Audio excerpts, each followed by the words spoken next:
Bentornati al Caffè Letterario. Alla morte di Enrico IV di Borbone, la Francia è finalmente un paese maggiormente stabile. Abbiamo visto che Enrico IV tenta di risollevare le casse dello Stato attraverso tutta una serie di imposizioni fiscali e anche attraverso l'istituzione della Paulette a partire dal 1604, e quindi alla sua morte la corona torna ad essere molto forte. Ciò significa che il sovrano è in grado di imporre la propria volontà sui suoi sudditi ed è anche in grado di controllare e di gestire la nobiltà di spada, che ora è esautorata delle sue prerogative, dei suoi poteri, perché il sovrano si è circondato di questi grandi nuovi funzionari statali, di questi burocrati che rispondono soltanto a lui e che sono molto felici di sostenere. Perché? Perché in cambio ricevono le cariche pubbliche, l'abbiamo visto nella lezione precedente. Però cosa succede alla morte di Enrico IV? Che il paese viene ereditato dalla reggente del futuro Luigi XIII, dalla madre, perché Luigi ha soltanto 9 anni quando muore Enrico IV, quindi la madre, Maria de' Medici, deve assumerne la reggenza e si fa affiancare da Concino Concini, quindi da questo suo braccio destro, ma nessuno dei due è in grado di governare il paese. Infatti in poco tempo le casse dello Stato vengono prosciugate di nuovo e quindi da tutte le parti sale il malcontento, serpeggia una grande rabbia, una grande frustrazione, perché le tasse aumentano. Però da un lato, dall'altro lato invece abbiamo una nobiltà di spada che non può stare a guardare, che non accetta di essere stata privata dei suoi antichi poteri. Di conseguenza si pretende la convocazione degli stati generali. Abbiamo già accennato al fatto che questi stati generali altro non siano che un'assemblea in cui vengono rappresentati tutti i 3 principali stati, quindi il clero, la nobiltà e la borghesia, quindi tutti coloro che lavorano. Terzo stato è composto da tutti i lavoratori ad esclusione di prelati e di nobili. Alla convocazione degli stati generali del 1614, e ricordiamoci che non verranno mai più poi convocati fino alla rivoluzione francese,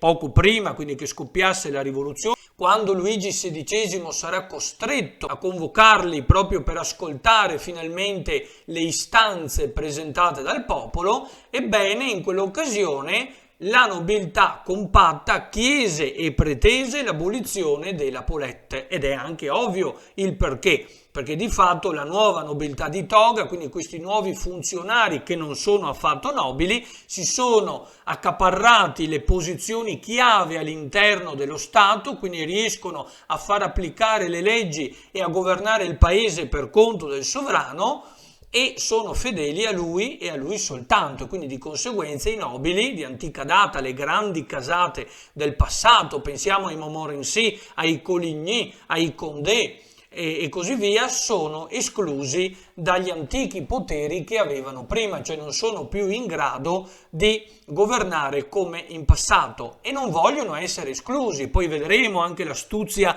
del Re Sole più avanti, dei futuri sovrani che riusciranno poi a domare questa ribellione, quindi a sedare questo impeto della nobiltà di antica data, inserendoli all'interno dell'esercito e all'interno delle cariche diplomatiche, quindi verranno poi assorbiti sia dall'esercito sia dalla diplomazia. E la cosa curiosa è che il famoso Armand Jean Duplessis, meglio noto a tutti con il nome di cardinale di Richelieu, è proprio colui che agli stati generali pretese a gran voce anche lui l'abolizione della Paulette. Proprio lui che una volta salito al potere nel 1624 invece la conserverà e continuerà a pretenderne la riscossione. Perché? Perché capirà l'importanza del gettito fiscale derivante da questa nuova tassa. Quindi è un personaggio molto particolare, anche ambiguo per certi aspetti, ma davvero un grande statista, una persona veramente capace di governare il paese e soprattutto un abile burattinaio in grado di muovere i fili della politica internazionale. Non potendo più tollerare dunque l'incapacità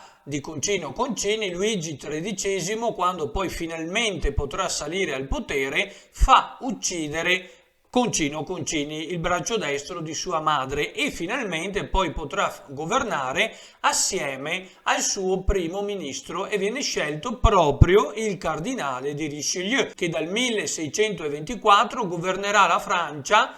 fino alla sua morte avvenuta nel 1642, e sarà sempre il cardinale a nominare come suo successore poi un altro cardinale, Giulio Mazzarino, che vedremo poi affrontare anche la delicata situazione della fronda francese, ma su questo torneremo poi in un altro video. Dal 1624 dunque il cardinale e Luigi XIII ereditano una situazione molto complessa. All'interno della Francia abbiamo ancora la presenza degli ugonotti. Dopo la fine delle guerre di religione ci sono ancora molte roccheforti in mano agli ugonotti, ma vedremo che Richelieu riuscirà poi a togliere tutte le roccheforti una ad una agli ugonotti, proprio per evitare una loro futura influenza sulla corona sia dal punto di vista politico che economico. Attenzione, perché il cardinale non è contrario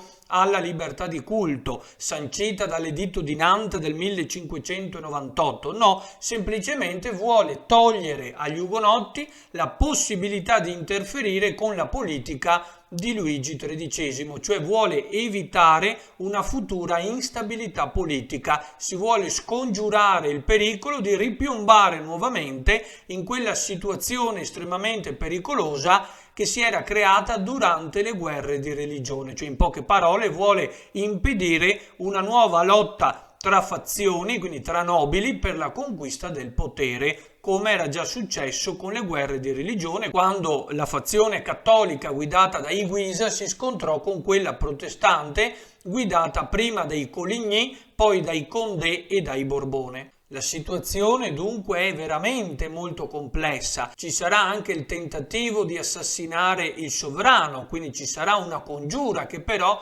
il cardinale di Richelieu riuscirà a sventare in tempo, quindi impedirà che si compia questo atto crudele nei confronti del sovrano, creerà tutta una rete di spie che sorveglieranno la Francia per suo conto, perché la situazione è veramente drammatica. Da un lato bisogna rafforzare il potere centrale forte del sovrano, quindi già con Enrico IV e poi con il cardinale di Richelieu si punterà alla costruzione dell'assolutismo francese. Tutto il potere deve essere accentrato nelle mani della corona. Questo è l'obiettivo, ed è per questo che poi il Re Sole, Luigi XIV, potrà affermare con grande anche orgoglio: lo Stato sono io, perché sarà proprio il sovrano a detenere i pieni poteri. Tuttavia ci sono numerosi problemi. Da un lato ci sono gli ugonotti con cui bisogna fare i conti, naturalmente. Dall'altro lato abbiamo la nobiltà di spada che non accetta di essere stata esautorata e che pretende un maggiore coinvolgimento nella politica, nel governo dello Stato. E dall'altro lato ancora abbiamo anche il popolo, che è molto scontento, soprattutto perché viene sobillato dalla nobiltà di spada, perché si verifica un continuo aumento della pressione fiscale. È inevitabile, perché per poter governare uno Stato forte ha bisogno di denaro, deve garantirsi delle entrate regolari. Solo attraverso il denaro può imporre la propria volontà con il suo esercito, in modo tale da contrastare e da dominare i nobili. Dunque bisogna combattere su più fronti, e lo scopo di Richelieu è uno e soltanto uno, quello di accentrare tutto il potere nelle mani del singolo individuo, cioè del sovrano, e per farlo continuerà ad utilizzare la polette. Vedete, ecco perché ho detto prima che è un po' ipocrita, perché agli Stati Generali si era battuto per la sua abolizione, adesso invece pretende che venga mantenuta, e poi attraverso l'imposizione fiscale e attraverso quindi il rafforzamento di questa amministrazione centrale molto forte, molto efficiente, che garantirà al sovrano dunque di estendere il suo potere fino alla più lontana periferia del regno. Uno dei primi atti di Richelieu sarà proprio quello di togliere tutte le roccheforti agli ugonoti attraverso numerose anche battaglie. La più importante, il simbolo poi della resistenza ugonotta, che però alla fine cadrà, è proprio la roccaforte di La Rochelle, la quale verrà presa dal cardinale nel 1628. Attenzione, ricordiamolo però che al cardinale non interessa la sottomissione religiosa, non vuole ricondurre tutti al cattolicesimo, lascia la libertà di culto, però vuole impedire agli ugonoti di avere degli strumenti pratici, militari, economici e politici per interferire nella politica regia, nella politica del sovrano. Non dimentichiamo mai dunque che la costruzione e il rafforzamento di questo potere centrale forte spianerà molto la strada poi a Luigi XIV, al suo successore, perché ormai abbiamo un gruppo nuovo di questi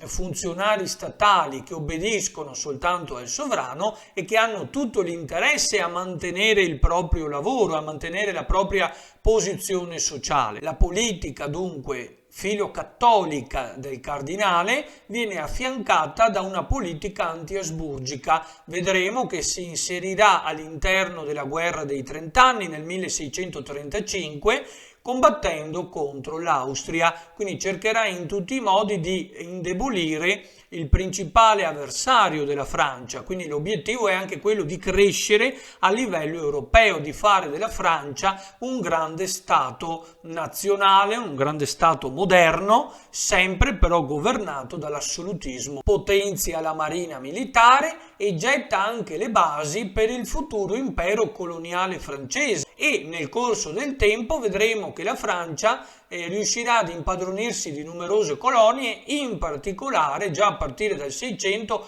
quali sono le più importanti? Soprattutto possedimenti in America e in Africa, come ad esempio il Canada, le isole Antille, mentre in Africa vedremo che la Francia riuscirà a conquistare il Senegal e il Madagascar. Di fatto dunque il cardinale prosegue e continua la linea politica che era già stata iniziata dal duca di Sully insieme al re Enrico IV, quindi si punta al mercantilismo, quindi al protezionismo economico francese e anche alla creazione di un grande impero coloniale, oltre a rafforzare la Francia a livello europeo e a difendere gli interessi della corona anche al suo interno, combattendo contro i due principali nemici, cioè gli ugonotti, quindi una divisione religiosa che va assolutamente colmata, questa frattura va sanata, e dall'altro lato bisogna tenere a bada la grande nobiltà di spada, nobiltà che poi verrà messa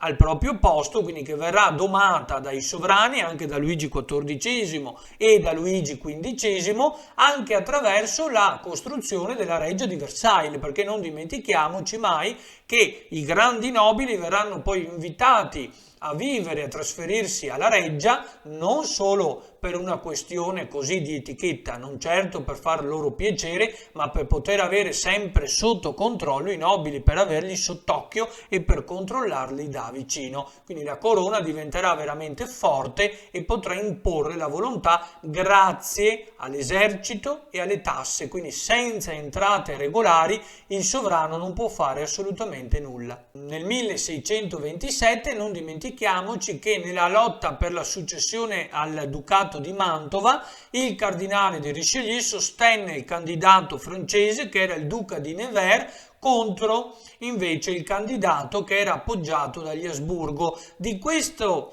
evento si parla anche nei Promessi Sposi di Manzoni. Se vi ricordate, quando Don Rodrigo è riunito a tavola con i suoi compari, si parla proprio anche del cardinale e della scelta di sostenere il duca di Nevers. Se ne fa un breve accenno. Ecco, è proprio questo episodio. E vinse, tra l'altro, il duca di Nevers vinse contro il candidato degli Asburgo. Non dimentichiamo poi anche nel 1630 la giornata degli ingannati, la Journée des Dupes, perché in quella occasione Maria de' Medici venne a confrontarsi sia con il cardinale che con suo figlio Luigi XIII, cioè ci fu un confronto durante il quale Maria de' Medici disse o me o lui, riferendosi al cardinale di Richelieu, cioè pose il figlio di fronte a una scelta, avrebbe dovuto scegliere tra lei o tra il suo primo ministro e a sorpresa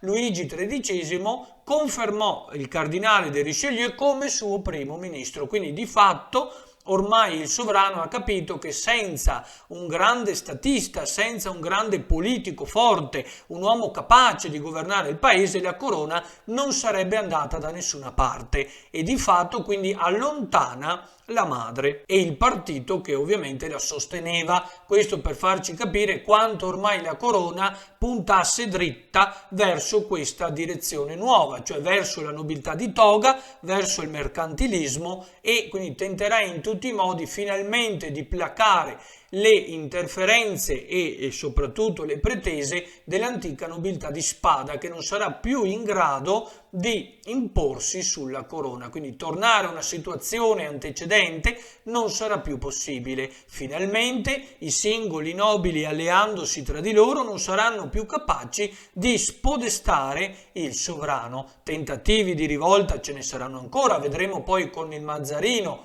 la questione anche della fronda, però ecco di fatto la corona ormai ha gli strumenti necessari per potersi difendere, quindi possiamo affermare senza problemi che soltanto a partire dalla fine del 500 e poi nel corso del 600 che la corona diventa a tutti gli effetti una grande monarchia assolutistica dotata dei mezzi necessari per imporre la propria politica su tutto il territorio del regno. Prima di morire il cardinale stesso nomina come suo successore il cardinale Giulio Mazzarino e vedremo quindi cosa succederà poi quando sarà il nuovo cardinale a prendere in mano le redini del potere. Ci vediamo nella prossima lezione. A presto!